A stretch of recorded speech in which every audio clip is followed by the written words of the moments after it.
Отопление уже ысыбайт, акча төлөйбүз.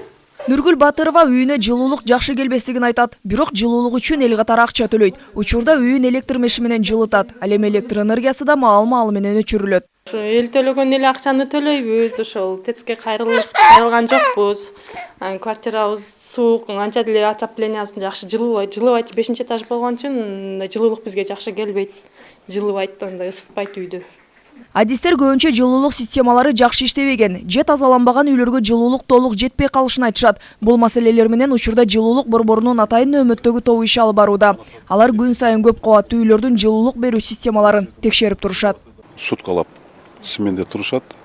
4 адамдан, ар бир насосный станцияда 4 адамдан күнү түнү сменде турушат. Эреже боюнча көп кабаттуу үйлөрдөгү батирлер жеке менчик болгондугу үчүн үйдүн ичиндеги жылуулук системасына абалына үй ээлери өздөрү жооп бериши керек. Ал эми бир эле батирдин жылуулук системин ачар болсо, калган үйлөргө да жылуулук жакшы жетпей калуусу бар.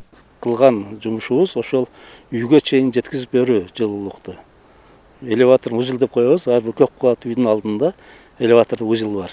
Ошол дубалдын жанына чейин жеткизип, андан ары үйлөрдүн ичин, квартиралардын ичин ошол квартира ээлери өздөрү караш керек да.